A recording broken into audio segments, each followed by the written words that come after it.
Yes, yesterday we had a massive game in the EPL with Chelsea coming up against Tottenham. Probably the biggest game of one of the biggest games of the week, I would say. And Chelsea won that 2-1, courtesy of two goals, one from Pedro and another one from Victor Moses, which has sealed Chelsea's spot on top of the ladder for another week. Speaking of Victor Moses, this is a little story about him. I read it on it in an English paper yesterday. It's an inspiring story, probably as inspiring as the Dellavedova story. His father and mother were murdered at home when he was 11 years old in Nigeria. Wow. While he was playing football on the streets at that time. He was an asylum seeker who was fostered by an English family in South London. And in 2012, Chelsea bought him from Wigan, and he was loaned out to Liverpool, Stoke, West Ham for the past 4 years. Been around a bit. Been around. He's only 25 still.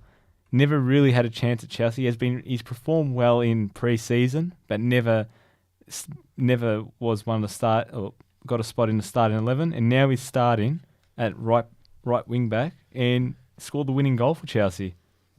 He's one of the main reasons why they're winning at the moment. Yeah, no one would have expected this at the start of the season. The fans love him because of all the hard work he puts in, and that is he's just reaping the rewards for hard work. Just proves that hard work can get you somewhere in life. 100%. As for the game, Tottenham scored the first goal of the game, and it was Chelsea's first goal conceded in 7 matches. So they did concede one. They finally conceded one.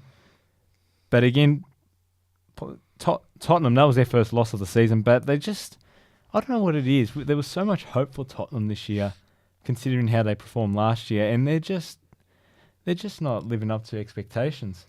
They do that a bit. They tend to do that a bit. They'll have a good season, get the hopes up for the fans, and then they just sort of go mellow a bit. It seems to be a trend with them. And surprisingly, Pochettino, their coach, rested players in the Champions League, the last match of the Champions League, which if they won, they would have been through to the next round, but they lost. So he rested players from that league to play Chelsea.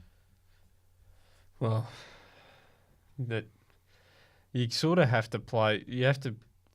I don't know. You're sort of stuck as a manager. Do you go for the? Because the Chelsea game's a big game. Like that, this game could decide the title at the end of the year. But when you're playing for your Champions League spot, you put your best team in. I know, but it's not like it's the FA Cup or something. This is the Champions League. Imagine the amount of money that you would get by just making the round of 16. Yeah. So hard spot. I would have played starting lineup both. Like they're professional players, they should be able to play game. How many days was there in between?